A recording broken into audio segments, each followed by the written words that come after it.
thinking about that, did you somewhere along the line think maybe this is how I can do that? This is the plan. Yeah? Or the plan might have worked or it might not have worked. But, so maybe you had to change careers.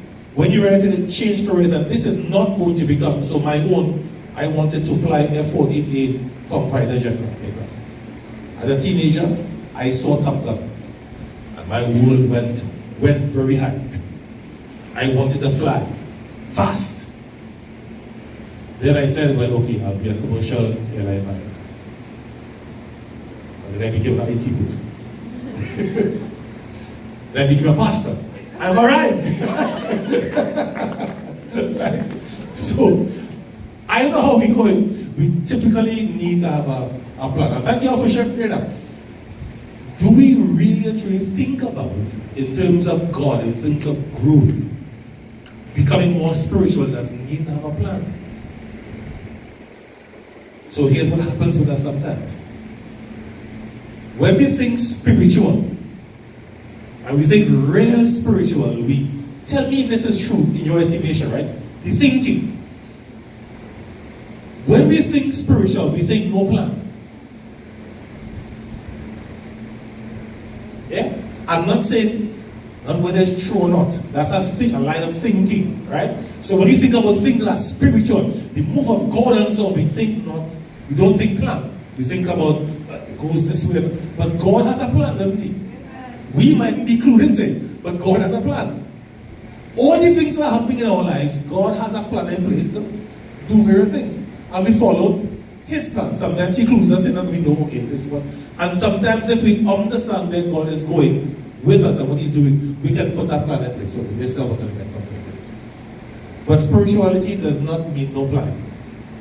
It doesn't.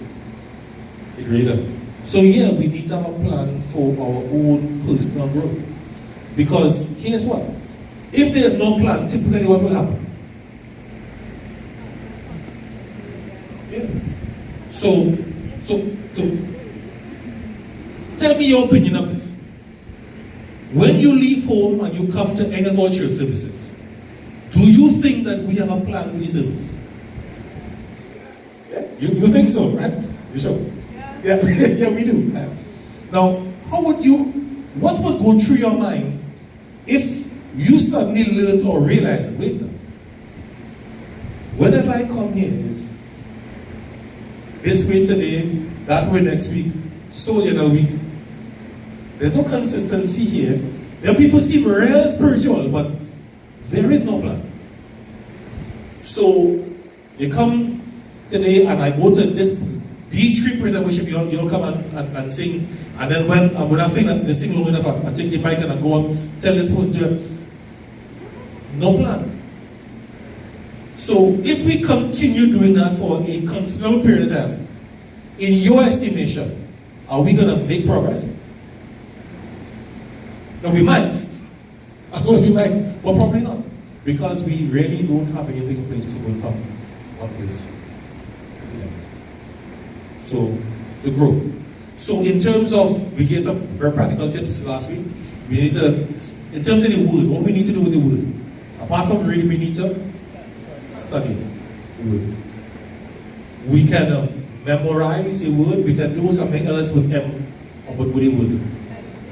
Meditate. And so what does that mean? Does that mean that? No, it doesn't. What does it mean? Reflecting on, thinking deeply on a matter, a subject. What are some of the tools that will be helpful to us when we study the word? Right environment, yeah, but specific tools. There are some specific things that will be helpful to us so we can get most out of study. Asking questions, yeah. Physics. Right, in doing that to draw out the answers, but there are some tools that we can bring alongside specific things, physical and electronic, that will help us draw out from that. The first one is a what? Well, I do have one thing. Well, actually, yes, sorry. We need a what? There's a particular kind of Bible we need. Study Bible. So, what's the difference between a study Bible and a what Bible? And a not Bible? A Bible that's not studied.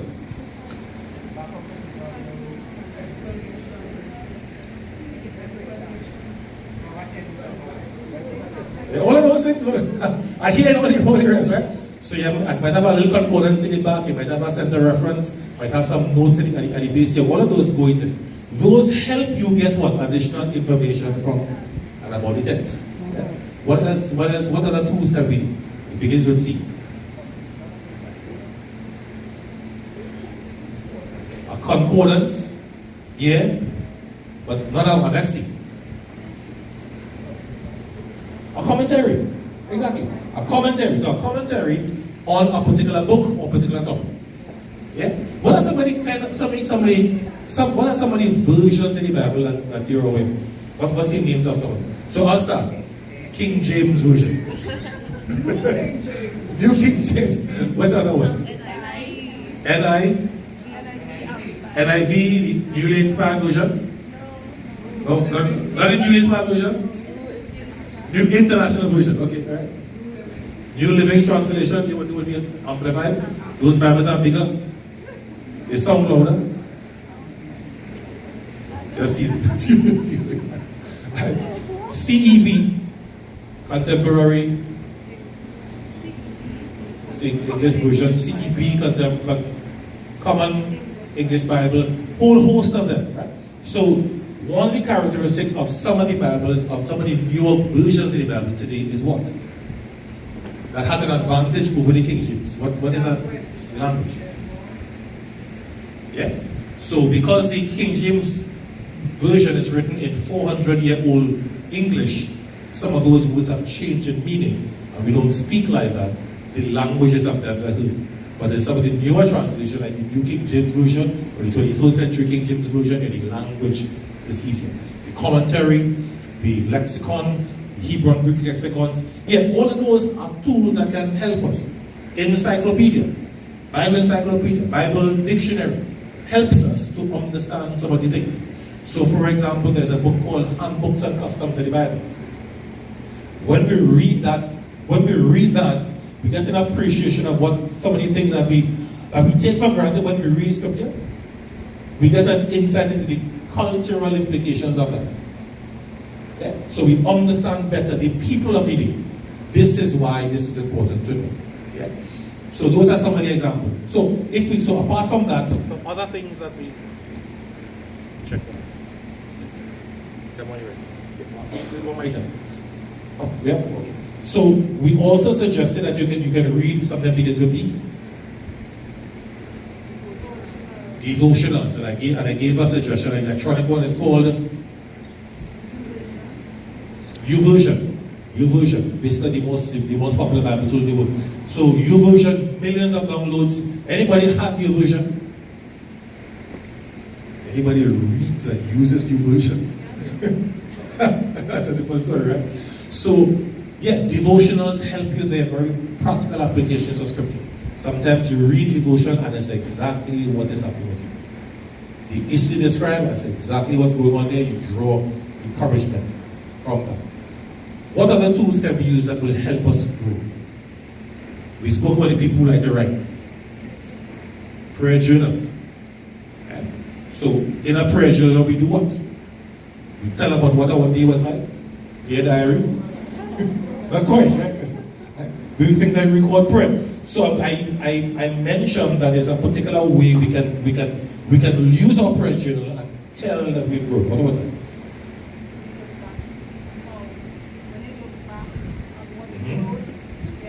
Look back, that's right. That's right. So when you look back over time, you see the difference between this is where I was and this is what's happening. You begin to see.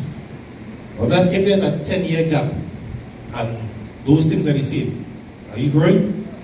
Probably not. Probably not. Right? So it's a record for us to be able to tell. How else do we believe that we can grow? What else do we need to do that we can grow? Disciple somebody. Take the responsibility for discipling people. So this is what the church is about. Regardless of what mission statement or purpose statement any congregation has written on a wall print it in a book, or post it on their website, regardless of, all of us have a single mandate and some vision of this, making disciples of Jesus Christ. All of us. That's what the church is about. We are here to make, that's the mandate. That is the instruction, go and make disciples. So when we take the time to disciple somebody, it will cause us to be stretched. Have you ever been in a conversation with a colleague? Maybe a co-worker, maybe a neighbor, maybe a friend, maybe a family member. You're in a conversation and they ask you a question about the Bible, or ask you a question about God or Christianity that pushes you. Been there? Yeah. No, not the working wealth couple, not those. Other deep stuff. It pushes you.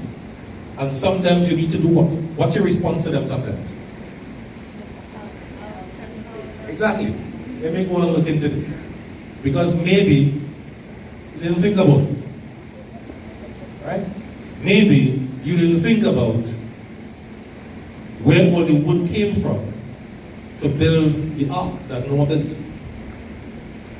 Or maybe where Noah's engineering knowledge came from to be able to build the ark. Or maybe they ask you a question, what did Noah and his family, those 8 persons, do with all the waste that was produced by all the animals that were in the ark? And maybe you didn't think about that, so you say, well, let me look into that. Or any number of things. As you disciple someone, it is your life or their life. They are going to look to you for example. And that is going to push you. You need to live uprightly. Just set the example for them. You are raising them up. You raise them up as a disciple, but you also raise them up to make other disciples. And so before we can make a disciple, there's something we need to do with them. It begins with S.